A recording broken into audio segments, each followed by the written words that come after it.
Welcome to Project Comedy, a podcast by and for military veterans doing stand-up comedy, turning military banter into quality stand-up comedy acts. We might be veterans, but our comedy aims to get everybody laughing.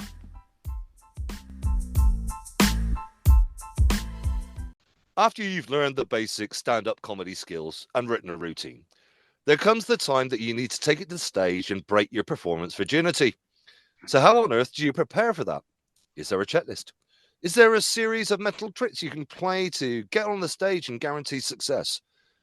What tricks and tips can our ambassadors offer based on their experiences? To try and find some answers, I'm joined by my fellow ambassadors, Jamie Johnson. If there was an Olympic medal for OCD, he'd have the cleanest collection of platinum medals that have ever been known to humanity. Gabriel Murphy, professor of the dark arts. Purveyor of dark humour. And we've also got the Project Comedy newbie thinking about preparing for his first gig, Sean Morris, and having seen his raw material, we think he shares a little bit of DNA with Gabe. Either that or they've been shagging each other too often. And I'm Jay Saunders, human contraceptive and geek in denial. But my assistant's dog draws in an audience. Welcome, gents. How the fuck are you? Hello. All good. Very good. Now, let's go back to our first gigs. It's been a while, because remembering we trained with the glorious Jay Sodegar back during the pandemic, during lockdown 2, I think it was, which we ended up starting it. Our first gigs were very different because there was no circuit. It was only available on things like Zoom and Teams. The fact that we know Zoom as a word now, you can actually use Zoom as a noun. No, before COVID, nobody had ever heard of Zoom other than either running somewhere very fast or a function a camera had. But our first gigs were via Zoom. Let's recap on what our first gigs felt like when we did it via Zoom, and then compare and contrast it to what it was like doing our first physical gigs. Which one of you wants to go first? I'll go first. So, go back to Zoom gigs. It was all a bit surreal. It was a great learning tool because you hadn't sort of got the pressure of a physical audience. So that sort of that dimension was removed. Although on the flip side, it did feel like you were talking to just yourself. Mm-hmm. It was really difficult to get the connection with the audience. Yeah. Would I go back? Yes, probably for a learning tool. It definitely helps with us project comedy guys because we can bounce new ideas off each other without having to physically meet up. So logistically, it's excellent. But I wouldn't like to go back to doing comedy gigs on Zoom. How about you, Gabe? When we go back to, we had just done the basic training with Jay in a slightly different way. I'll point that out. We did it a slightly different way. We did it over, 5 weeks of 2 hours each rather than the standard 2 days training. But then it came to the point of, bang, here is your 5-minute slot via Zoom. How did that feel?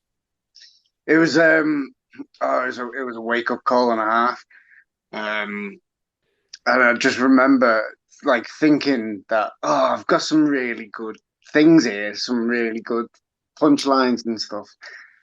And then you'd say them and you'd be waiting for people to sort of like laugh and you'd get nothing for ages.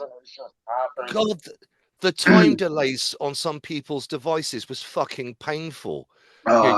You've delivered your punchline, you think, here comes the laugh, and it was 20 seconds too late. You halfway through the next setup.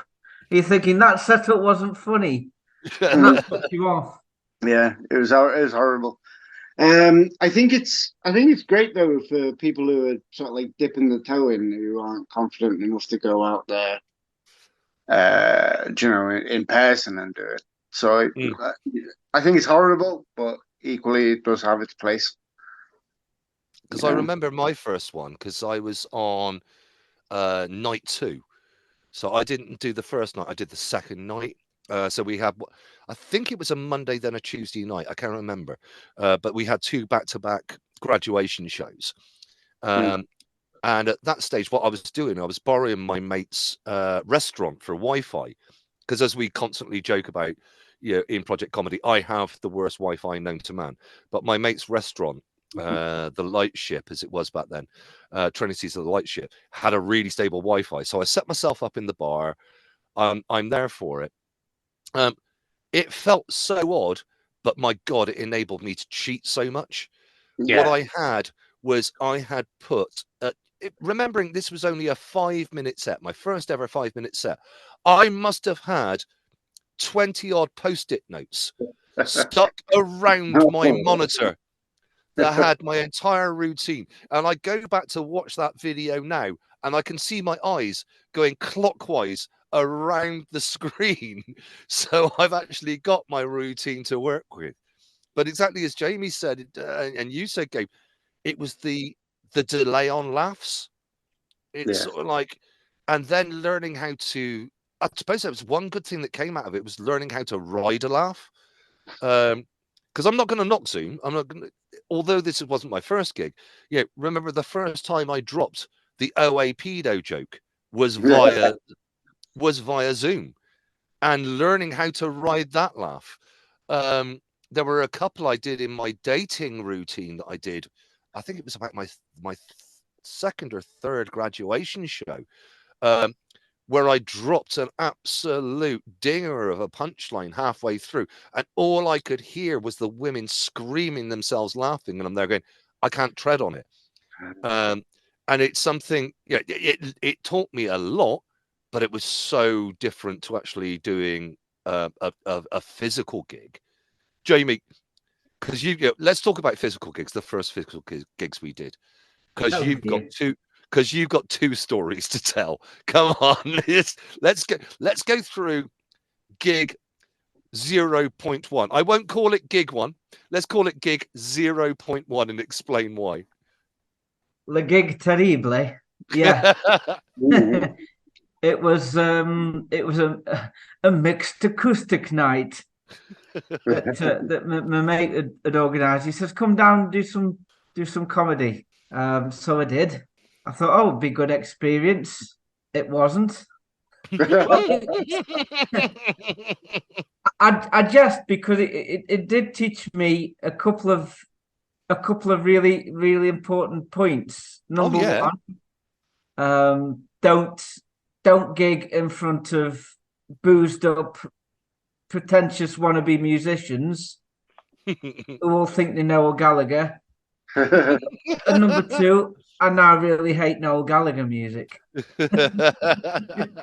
I lasted 4.5 minutes, and the sheer lack of engagement I got was overwhelming. So let's turn this positive spin onto it.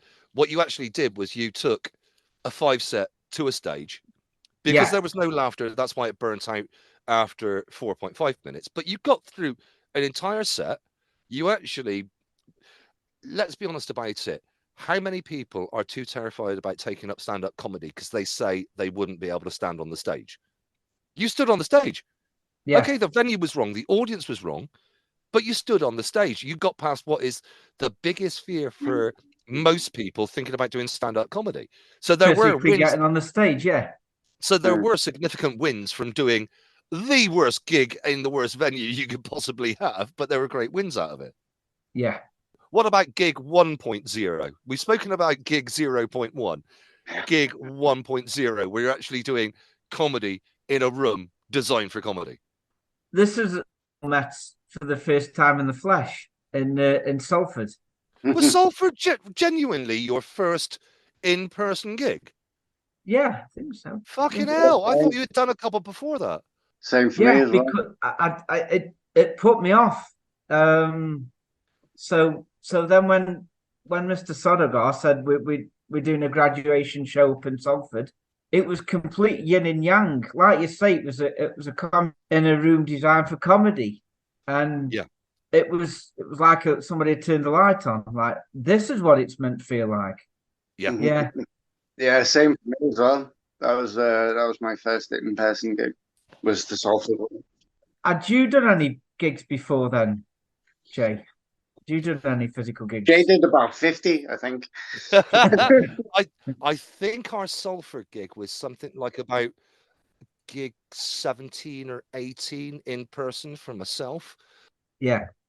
Because I got really lucky. I one of the things you've got to be as a stand-up comedian is you've got to be a bit cheeky. You've got to have a bit of neck on you. So after I had done probably about 30 Zoom gigs, so I'd done some Zoom gigs, remembering it. My first gig was literally as the lockdown regulations permitted live entertainment start happening again.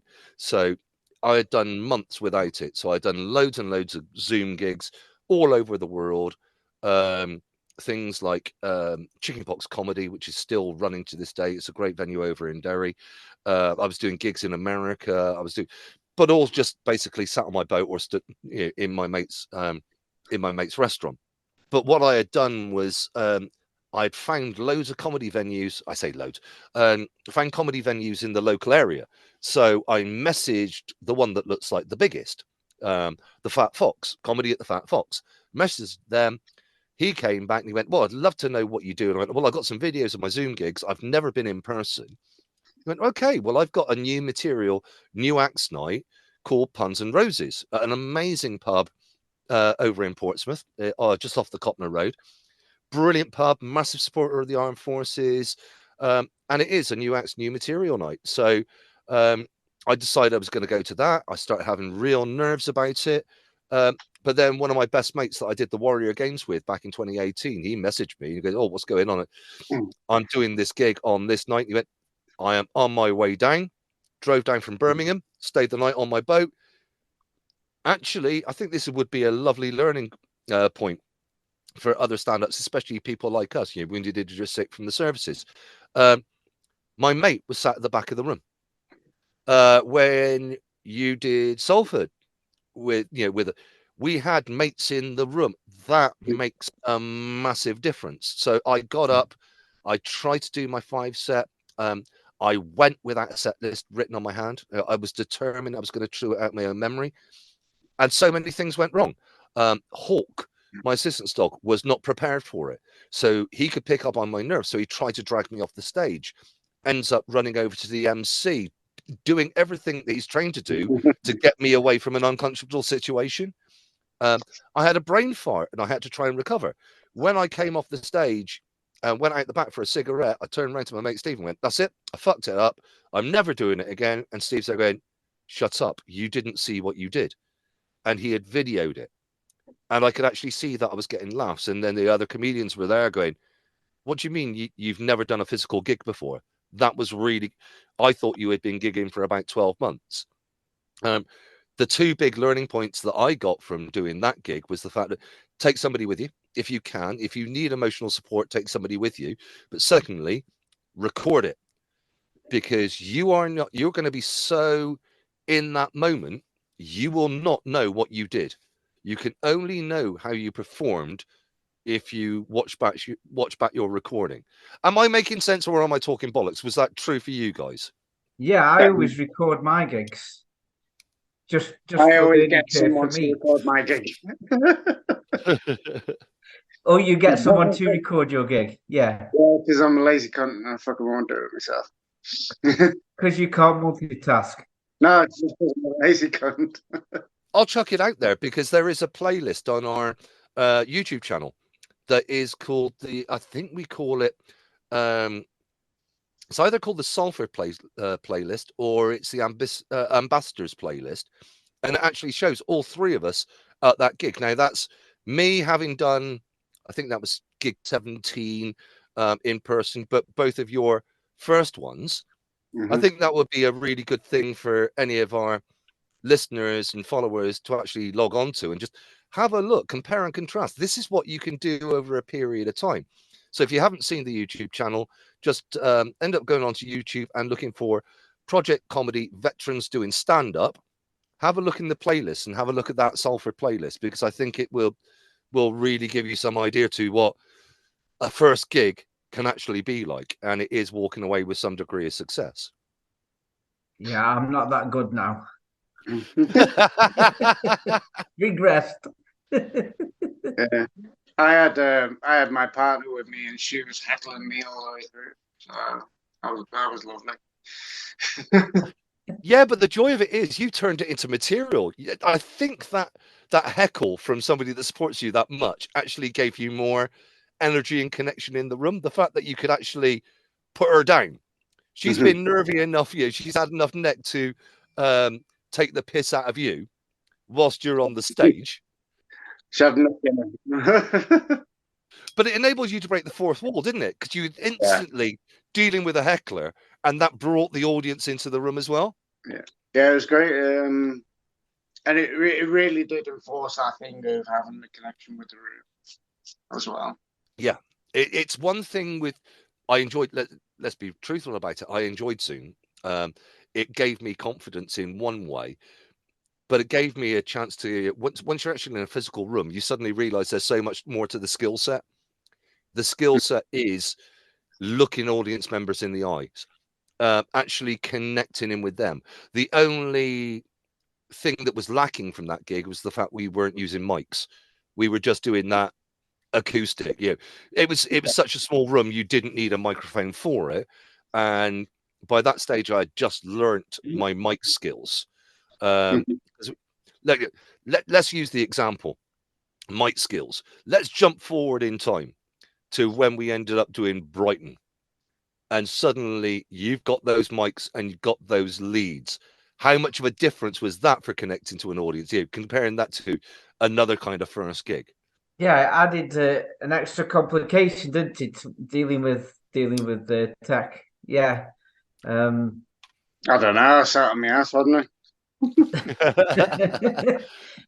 You're the only stand-up I know that sits down. Yeah. Gabriel Murphy, the Irish sit-down comedian. I was channeling my inner Ronnie Barker. More like Val Doonigan. But also it's that fact of it's learning little tricks like coiling the cable back on itself, just in case you've got a weak connection into the microphone. Because because Jamie, you had a nightmare. Was it on our first gig? There was a loose connection on your mic. Yeah. And it's that thing cutting out on me. You prepare for the worst now. It's sort of like I always put one single loop back on the mic for itself. So that means its connection, if it's a cabled mic, that one loop back ensures that the mic doesn't break its connection at that point, because you never know the kit you're working with. If it starts working and you've got that one loop in it, bang, it's not going to fail on you anymore. So it was another, there are those barriers. Jamie and I, it looked ridiculous when we were rehearsing, but I remember it. Jamie, do you remember when you were rehearsing with a can of deodorant in your hand? Yes. Yeah. Links Africa. It was just one of those things I pointed out to Jamie. It's sort of like, it feels, you're doing so many physical things, but don't forget one hand's now going to be occupied. Suddenly your right hand, or left hand if you're left-handed, is now doing something. So you're so used to making all these physical expressions with both hands. Actually, remember when you get on the stage, your right hand's doing something. So that is a preparation point you might want to consider. You can do something as cheesy as use a can of deodorant.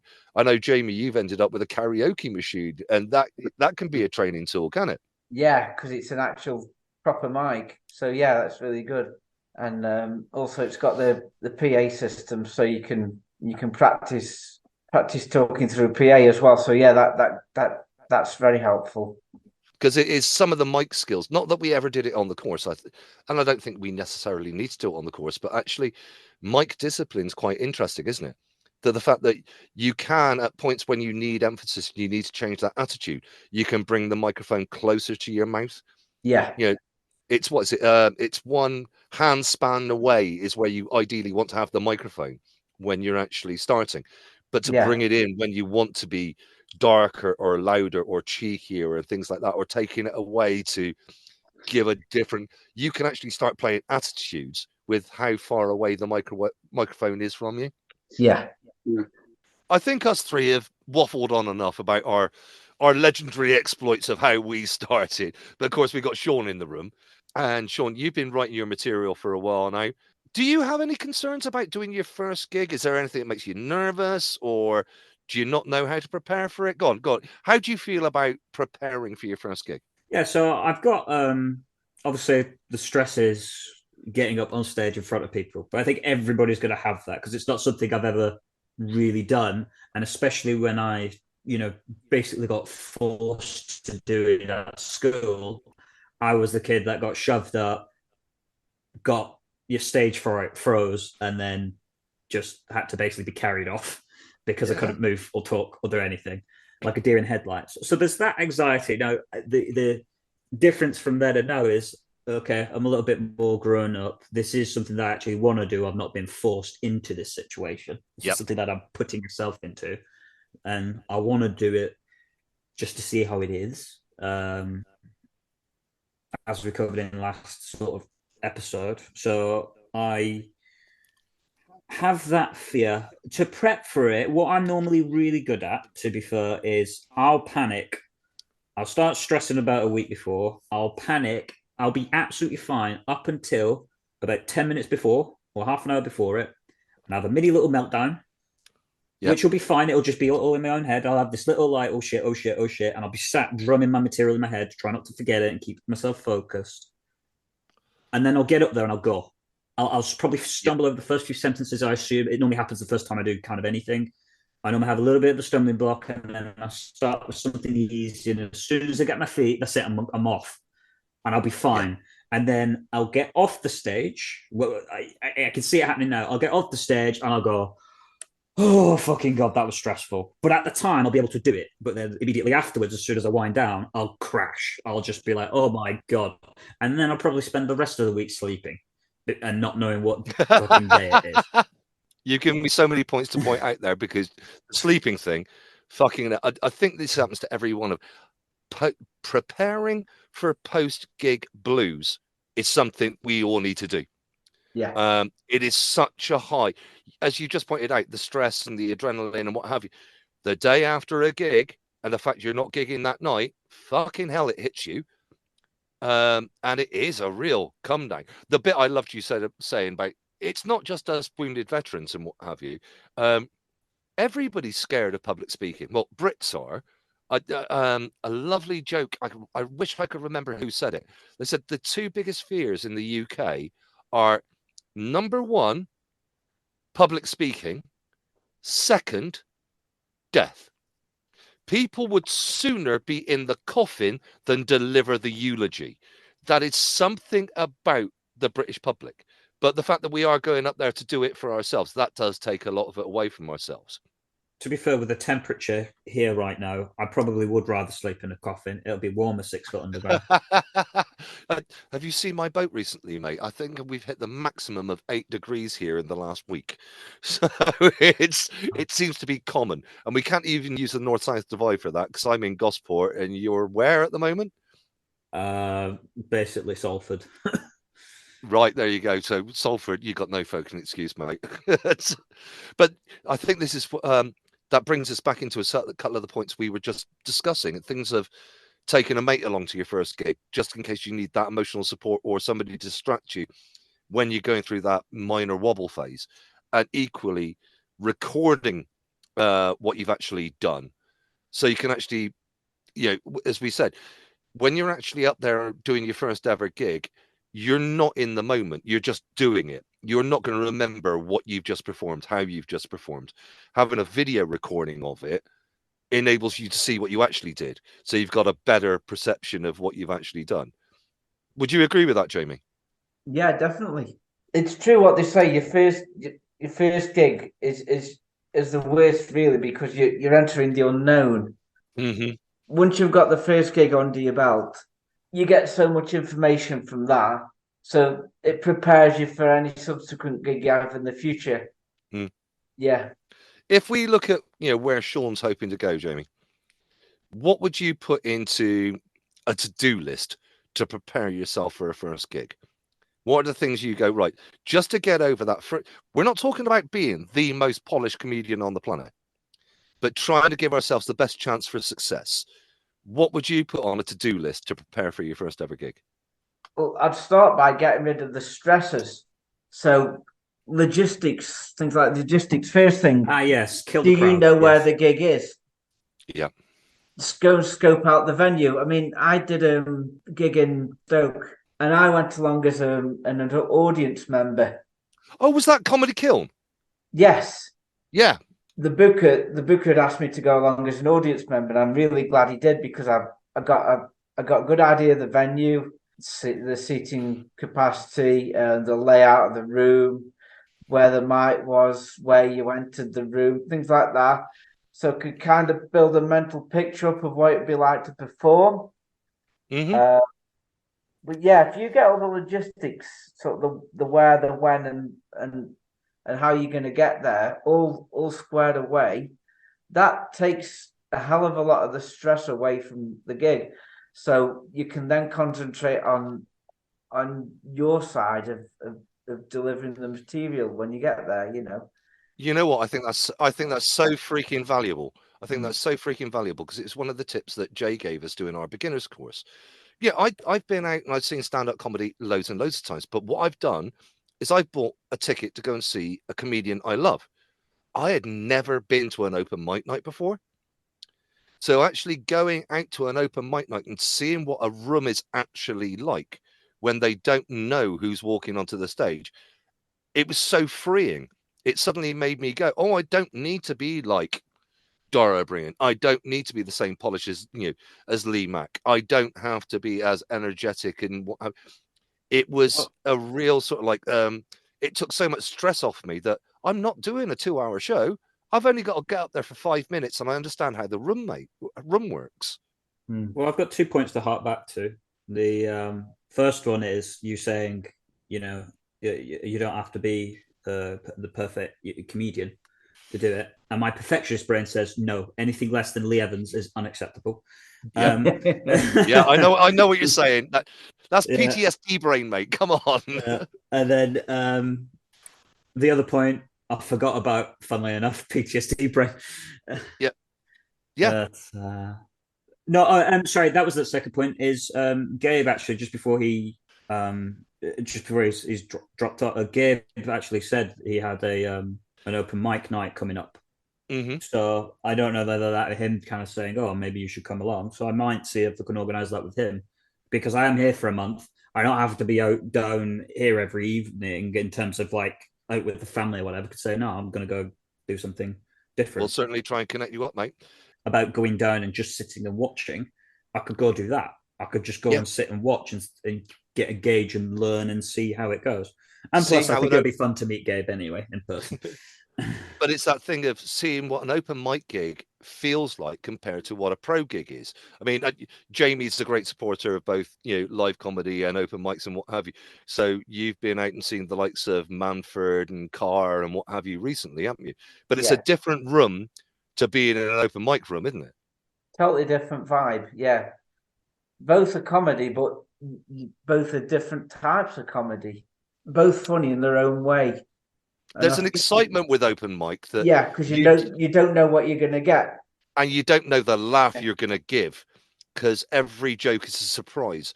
If you know, because you saw Alan Carr, didn't you? You know what Alan's going to be joking about and what have you. With open mic nights, you don't know what the jokes are going to be, and there is a more visceral, heartfelt laugh to a bloody good gag. The other thing I was going to link into just before we go into our break and we'll polish off, let's look at other things we can add into a to-do list to prepare yourself. Actually, we've got an advantage here. We're all military. A lot of our listeners are military. There is a concept we use in military training called overtraining. For skills you need to be able to deploy instantly, we overtrain it. It's things like APWTs and weapon handling and what have you. We overtrain it so that when you actually come to use your weapon is suddenly required, you use it. You don't think about it, you just do it. In the Royal Navy, a classic one for us is firefighting. We massively overtrain firefighting just in case there's a fire. And when the fire happens, the first time you think about it is after you put the fire out. You don't think about it when you're doing it. We can't overtrain certain aspects of what we are going to do as comedians. And that can be memorizing our set, memorizing our attitudes, memorizing what physicality we want to have for it. Because you can do that in the privacy of your own environment and overtrain that to a point, I don't think a civvy would understand it. We understand as servicemen why we overtrain, but we can look at the things that we're trying to take to the stage of that material and performance. We can overtrain that before we've even got an audience in front of us. A civvy may not even have thought about that, but we understand the validity of doing that. Does that sort of like make any sense to you, Sean? When you're looking at you being so new into the comedy circuit, can you see how we could bring those sort of skills from military life into what we want to do stand up? I'm just shocked at the level of officer speak going on, because as a grunt, I'm sat going, nah. You absolute scumbag. There I am trying to be supportive, and you're going, fucking Fuck off. officers, what are they like? Spot the Rupert. It is, because I've sat as a ground fucking engineer going, why the fuck am I servicing an aircraft that I serviced 7 days ago and it hasn't been fucking touched? Oh, well, just in case. And that bullshit, mate. It's not sat there. It's not fucking moved. It's fine. No one's touched it. Like, Yep. So you're saying about over practicing. I'm going, nah, over maintaining. Fucking bullshit. But you get the point of, if that airframe came back to you and it instantly needed that done, you have got the skills and physical skills ready to do it very rapidly in a crisis situation. Yeah, but we did it all the time. I mean, we just, every time it lands, it has to get checked. It's all under MAA. So I understood those rules, but compared to other countries that ran just as well, they were like, dude, why are you checking this every 5 seconds? I'm like, it's just what we get told to do. It's a fucking job. So, but no, I get the point of over practicing, and I've always been so the way I think about it is, the only reason why you're nervous is because you haven't practiced enough. Unless you've got PTSD. and then, anxiety, but and then the demons can take over. Before Sean finds another excuse to take the piss out of me for being the only former commissioned officer in the room, what we're going to do is we'll take a quick pause. Was that commissioned or conditioned? I believe it's both, mate. Oh, I got a joke in. I got a joke in before we cut. Yes. We'll take a quick break to let you know how you could end up joining Project Comedy.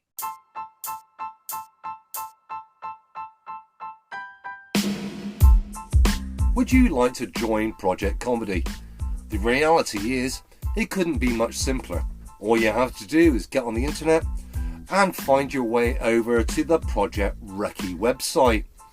That's Project, the word Project Recce, as in RECCE.org. O-R-G. Have a look in the upper right hand corner, click on the menu and click on Project Comedy.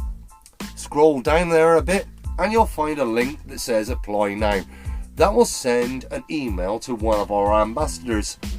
If you're even more bored, scroll down a little further and you'll actually see a couple of our ambassadors making tits of themselves on the stand-up comedy stage. Nonetheless, just click on the link, get in contact, and you can be as funny as you want to be. Yeah, so one of the other sort of fears and phobias a little bit is heckling or hecklers. So part of me, obviously the main part of me does not want to get heckled, and that's a worry and that's stress. But the sick side of me goes, oh, please, I want to just ruin somebody's life. I want to make your whole existence infinitesimally smaller than mine. You instantly want to be able to walk out with the skill set of Jimmy Carr. And I want to walk in there. A tiny little man, and walk out with the biggest brass balls going. That's what I want. Thankfully, and I'll get Jamie to chip in on this. That has not been my experience of the open mic circuit. Open mic bookers know what they're doing. The vast majority of acts, remembering the golden rule, the financial rule of the way comedy works. Unless you're doing 15 minutes or more, you're not getting paid. So the bookers are using your goodwill and what have you to get you on the stage and entertain people and let you work your bones. So there's pretty much an unwritten rule of the open mic circuit that the MC will go, don't heckle the acts. You're more than willing to heckle me as the MC. That's my job, to keep a room going, but you don't heckle the acts. Remembering I did my training back in 2020. Here we are, the end of 2023. I think I've been heckled 5 times, and I've been able to deal with it. But it is sort of like, okay, there are exceptions to that. There are exceptions to like gong shows or competitions where it's a free-for-all. But your standard open mic circuit, it is, let's go there for a laugh. We're not there to make the audience look good. We're there to make the acts deliver the best. Jamie, your experience of heckling on the open mic circuit, is it similar where you are?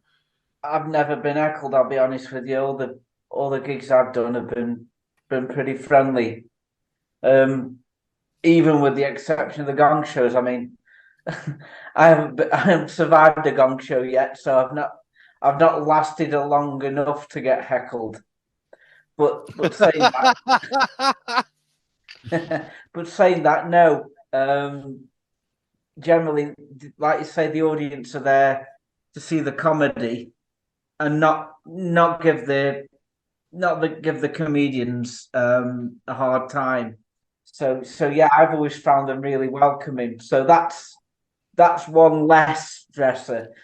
Again, you won't know this until you've done your first gig, but once you come off the gig thinking, "Wow, that the reception I got was a lot better than I thought," then you won't realise up until that point. But it's such a relief to go and get that sort of positive feedback.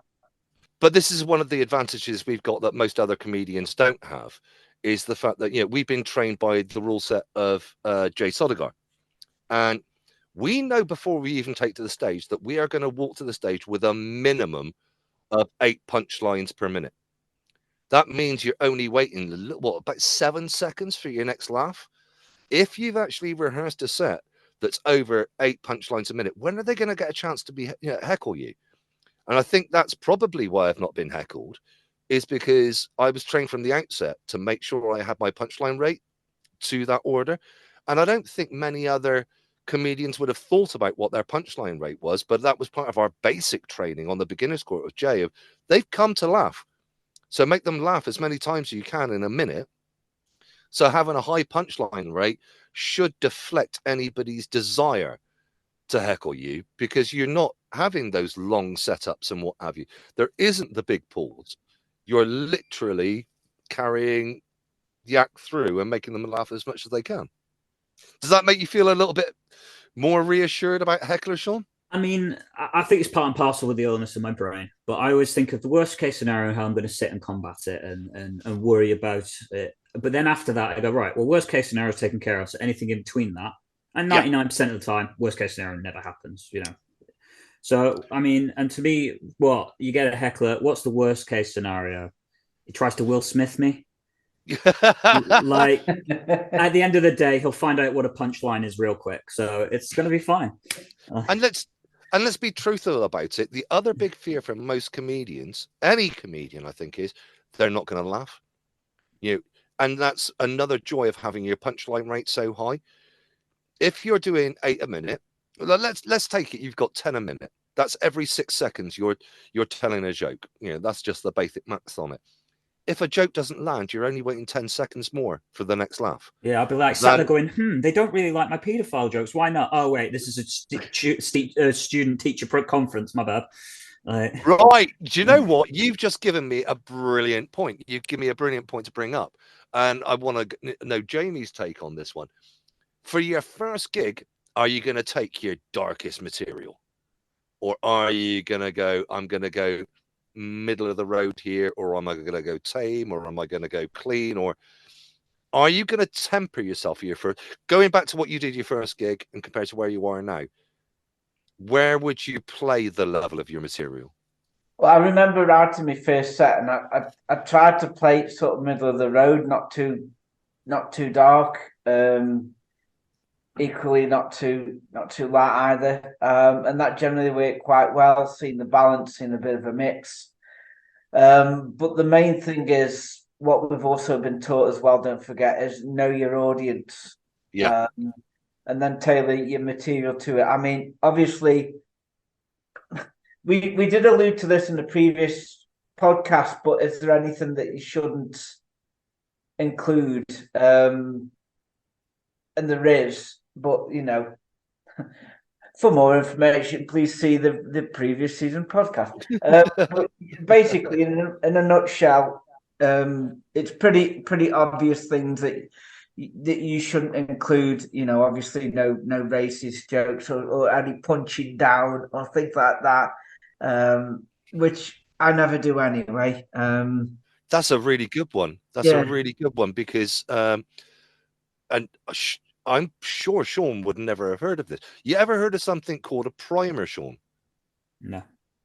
Apart from what you use to do resins, no. So when I got the Puns and Roses gig, and this is a sign of a really well-run gig, that the booker or MC will send you a primer.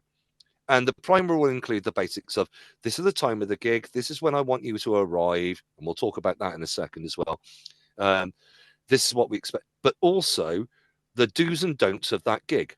So, for example, the rider that the primer that Matt always puts out is, we will not stand for sexism, misogynistic, racism, transphobia, things like that. And you instantly know this is a monitored gig, but actually it can help you then go, this is the way I want to play my set. Getting a primer, it's not cancel culture or anything like that, but it's telling you they know that room. That is the key. They know that room. So they've given you guidance of, do what you want, but avoid these subjects. And that's a really helpful thing to have. Yeah, I think, to be honest, looking at my material, none of it has really any of that racism and punching down. There is some dark jokes in there. There is, almost at this point an obligatory LGBTQ plus joke, but it's not homophobia and it's not punching down in that level. It's just here's a thing, a quick flip, something people can relate to, and then move on. I want to reassure everybody, it's one of the golden threads we've done in, here we are now in season 3 of the podcast. We honestly believe there is no subject you cannot tell jokes about. It's how you tell the joke. If you tell the joke to hurt somebody, then it's not fucking funny and it's not going to land in the audience. If the objective of the joke is to make somebody laugh without hurting them, bang, you've got a joke, and you can joke about anything you want to. That links me back into something else that Jamie and you were both saying before that came out of the primer. How to turn up.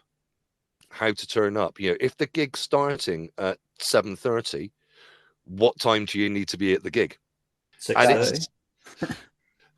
I would say 30 to 45 minutes beforehand. And actually, I hate to say it, this is going to sound like you're bum licking, but you are now dependent on bookers and MCs. If you're there 45 minutes before and you've arrived before the MC and the kit, you're suddenly the first person there going, can I give you a hand setting up? So you can learn about that, but you're ingratiating yourself to that booker. It's the bookers and the MCs that will give you future gigs. That's what the open mic circuit's about, is finding future gigs. So being a helpful twat is a useful thing to do at your first gig, is be there early. Anything I can do to help. Jamie, have you done that? Yeah, definitely. I mean, generally the MCs or the bookers will set their tech up on how they want to do it anyway. But like you say, it's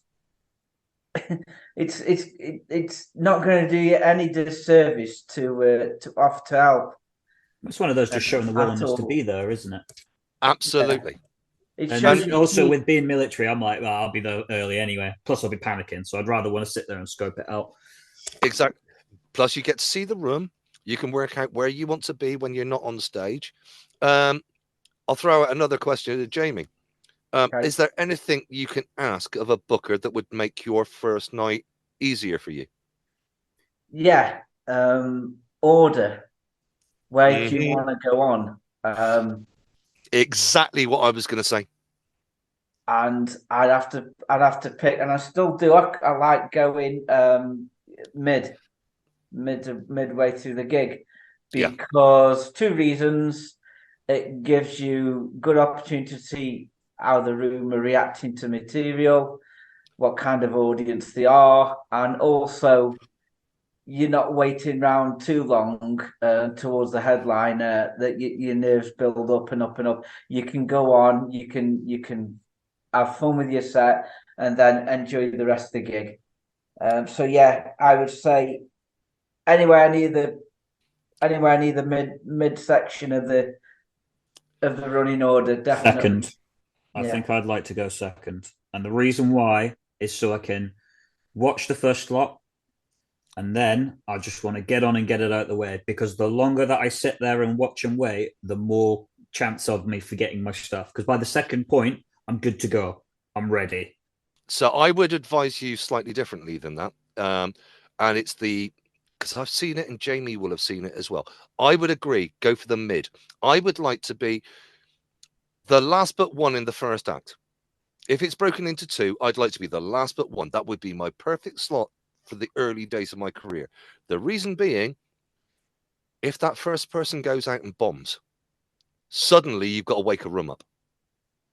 But if you can watch 2 or 3 acts and you can see what's working for them and working for other acts, you go, right, and who are the people that are reacting in the room? So before you've even taken to the stage, you know who you can name a joke at.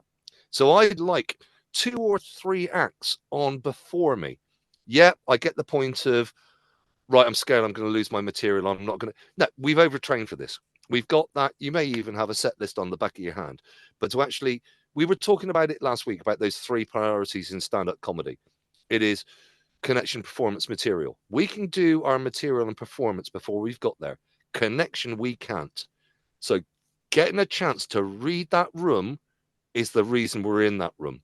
So if you can ask the booker going, can I be somewhere near the middle? I don't want to close the set. I don't want to open it. And I certainly don't want to be the headliner. Do you know what? Most bookers, MCs will go, yeah, you're new on the scene. Brilliant. Then when they're giving you your opening, or even worse, the more terrifying one, you're closing the night. You know you've got to be the funniest fucker in the room. You're prepared for it. But I would love to be the penultimate act before the break. It's given me a chance to feel comfortable in my own skin, but also read the room to go, well, that didn't land for them, but this landed for them. So this is the way I'm now going to tweak my attitudes so I can make it fit in the. Does that make sense, Sean? I lost track about 10 minutes ago. No, I'm joking. Yeah, no, that does make sense. It does make sense. I think for me it's more, I've always liked going, right, okay, I've seen someone get up there and do it. Now I can do it. Let's go. Because the longer I wait, the more panic sets in. And I like to get in before my sheer level of focus goes. Totally get it. Totally get it, because we're both PTSD as fuck. But remember why we've gone in to do it. We want to give ourselves the best chance of success. And that's the point. So that's, yeah, I know the PTSD may want to take over and go, I'll go second, then it's over and done with. Actually, just by standing back from the target, standing back from the contact for a couple of minutes to give me a greater probability of success, that's the joy of standing back. It may make us feel uncomfortable about what we've been training for, but as we said last week, connection is king. To enable yourself to breathe it in, and suddenly you are breathing their pheromones so you can bring them into the funny. We're trying to do the things that give us the greatest probability of success. Mm-hmm. And reading the room's a skill. You won't get it overnight, but the more gigs you go to, the more you'll be able to pick it up. So that if the booker does decide to put you on earlier, you can be prepared for it. Yeah. And it's, again, we go back to that point we were saying earlier. This is why it's so essential.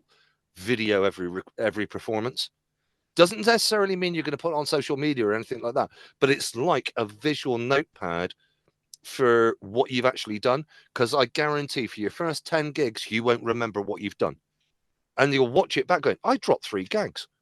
And then you'll suddenly realize that's a skill set you've got, that you were able to carry through your set without a break and a pause. You just skipped something and did it naturally.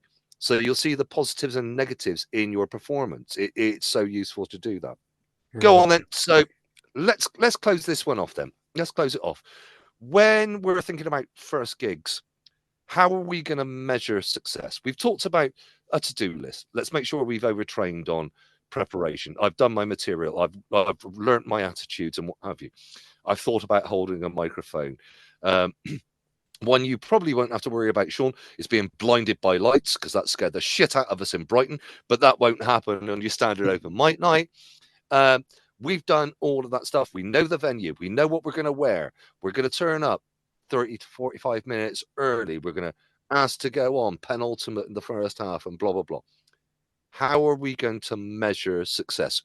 Sean, I'm going to throw it at you because you're that raw. How would you measure success for your first ever gig? Do I do it, survive, and make a couple of people laugh? That would be success, because all I'm going to be doing beyond is valid. panicking. Beyond valid. All I'm going to be doing is going, look, did I get a couple of giggles? Because that'll be okay. Because that's the aim. I'm not sat trying to make the whole room fucking laugh and get every joke that I make. If I get a few oohs, I'll feel really good inside, because some of this material is quite dark. So if I get a few oohs, I'll be happy. But the idea is go and get through the 5 minutes. Okay, I probably will drop a few gags and jokes, but it's to go and get through the first few minutes and get into a rhythm. Did I get into a rhythm, and did I successfully close off in between, hopefully making a couple of people laugh? That to me would be success, because at the end of the day, as much as I want to, sit in my mental image and little fantasy world thinking that you're going to be, Gabriel Iglesias, Lee Evans, whatever, you're not. And it's going to be my first gig. So temper the expectation with, hey, did I get success should be getting a couple of people laughing? Great. Fucking winning. Right. Did I manage to survive it? Great. Okay, now I can go sit down and breathe. That'll be the most important thing. Did I pass out on stage from lack of oxygen because I'm going, ah? But yeah, it'll be fine. You've just given it right. So let's imagine, right, I'm going back into officer status. What are my combat measures? What are my combat measures of effectiveness? When I do my BDA, what am I looking for? Actually, you come out with the three that I would automatically put for anyone. Number one, did I take to the stage? It's a common fear for any human being to stand and do public speaking. For any of us with a psychiatric injury from military service, social anxiety. Social anxiety, imposter syndrome, moral injury, all of those things. To actually get on the stage is your first fucking win. Win number two, did somebody laugh? I don't care if I only get one laugh in 5 minutes. You've made somebody laugh. You've been a comedian. Step number three, did I get off that stage without falling on my arse and filling me pants full of fucking effluent? If I can do those three things, that first gig has been a success. Everything else is now going to be an additional signal of success. Take those three things, Jamie. What else would you put as a signal of success for your first gig? Being as I've got imposter syndrome, that first one with me resonates really well.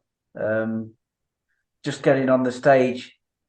So coming off the stage and just having a good time, enjoying yourself, because it's not always about just racing through your set. You've got to go on there and as part of your performance, you're enjoying yourself. And if the audience see that you're enjoying yourself, then they'll feed off that. Yeah, I think that's a good point. I think that also matches sort of like, apart from enjoying yourself, is at the end of the day, it's going to be my first gig, an open mic night. So it'll be a get up there and enjoy yourself. I'm not doing it for money. I'm not doing it for some professional stuff. I'm doing it for fun and a bit of confidence building and whatever. Yeah. Can I change that measure very, very subtly? Because I remember my first couple of physical gigs and the PTSD kicked in. Hawk was dragging me around the stage, all that sort of stuff. I don't think I enjoyed my first couple of gigs. But because I videoed them and I watched it back and I heard the laughs, it's very similar. Having watched it back, I went, do I want to do it again? The second I said to myself, I want to get on that stage again. That was my personal measure of success. I Yeah. didn't enjoy it at the time. I got laughs. I got off the stage. But when I watched it back and went, do I want to put myself through this again? Soon as I said yes, there's another measure of success. It's something that's actually rewarding. I remember you saying that the first couple of times you'd gigged, you sounded angry when you watched Yeah. it back. Yeah. Yeah. I was missed. If and again, I'll refer people back to the YouTube channel. There's a link to it at the end of the podcast. Go and have a look. Go. I've put nearly, I think I've got about 15 videos of me up there on our YouTube channel. Have a look at my first 2 Zoom gigs. I am the angriest fucker on the planet in those 2 gigs. That is not my natural temperament. So I've actually become calmer and I can bring anger in when I need it. But I still wanted to get back on the stage. And that was the point. It's sort of like, actually, there's something in this. I want to go back. I want to try again. I want to polish this. I want to get better at it. That was my measure of success in my early gigs. If you lay all the groundwork down right, then you'll deliver a more confident performance. And I've found, especially during gong shows, if you're not confident on stage, the audience will pick up on that. And you've got how long did you say it was, Jay, before for the audience to connect with you?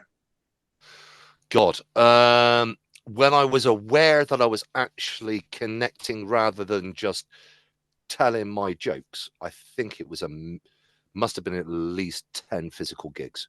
Yeah. It was then, after doing 10 physical gigs, I started to place the biggest mistake I think loads of us made in our early days. We got the training. We knew the thing about material performance connection. I spent too much time on material. Then I started rehearsing my attitudes, and then that enabled me to keep more. I was able to say my jokes better once I focused on attitudes. After about 10 gigs, then that's when I started developing my skill set of I'm going to play connection. I've got a joke that makes blokes look shit. That lady's been laughing all evening at those sort of jokes, so I'm going to deliver it to her. So before I even got to the stage, because I've been watching the room, I placed a greater priority at connection. And let's be honest about it, that's when I started to think I was getting good. I actually felt like a real comedian rather than a joke teller. And there is a difference between a joke teller and a comedian. So, but yeah, I'd say it was 10 physical gigs for me personally before I naturally fell into the routine of going, yeah, connection's what it's about. But everybody's different. Yeah. I mean, totally. I'm on gig 16 now, and I just about now feel like I'm happy in myself to go on stage without, because I've done all the classic mistakes. I've done a gong show. I've done the mixed acoustic night. I've taken notes on stage. I've written on my hand, and even that's a distraction. People think you're checking that you watch for your time. And it's like we've said, if you look at all the things we talked about earlier, they won't play in your mind so that you'll stress, especially the conditions that we're in. Yeah. The less stress, the better, so you can concentrate on delivering your performance. But aren't those the bits we can worry about later? If we're talking about what the episode is about, first gig, let's take it as those 4 points of success. Did you get on the stage? Did you make somebody laugh? Were you capable of getting off that stage without shitting yourself and what have you? Walk off with a bit of dignity, and then when you look back at what you've done, go, I want to do that again. That's all you really want to get out of your first gig, because it is literally you're walking into contact for the first time. If you can achieve those 4 things, that will keep you in stand-up. Definitely. Yeah. Have we encouraged you, or have we destroyed your morale completely, Sean? Run. You're such a delight to have as a guest because you add such value. I know. I just do it deliberately, just to mess with you. You wait until we gig the first time. I'm going to trip you over as you walk to the stage, you kid. Oh, mate, when you said about the lights, I know what I'd be saying. I go up to the lights and be blind, I'm like, fucking hell, I feel like a Chinese sniper here. They go, where? Well, let's wind it up at that then, folks. Hopefully for our listeners and any comedian out there, it doesn't have to be a veteran or somebody with mental health issues after military service. Hopefully any comedian thinking about doing a gig for the first time. Yeah, it's scary, but feel the fear and do it anyway. Remembering that courage is nothing more than being scared and doing it anyway. It is so rewarding. Hopefully there's been something in this podcast that will encourage you to not only write material, find the funny, but actually take it to the stage. Hopefully this has been an enjoyable episode for you. Unfortunately, we've lost Gabe due to his Wi-Fi at the moment, but I've got to thank my fellow guests. So thank you so much, Jamie. You're welcome. And thank you very much to the newbie that likes insulting officers, Sean. Yes. Long may that continue. And we aim to have another podcast episode out in a fortnight's time. So enjoy yourselves, go and find some funny, and until next time. Bye. If you want to see what we're actually like on stage, please have a look at our YouTube channel. Search for Project Comedy, Veterans Doing Stand-Up, and look for our black and white logo that's exactly the same as the one we use for this podcast. You can also now follow us on Twitter.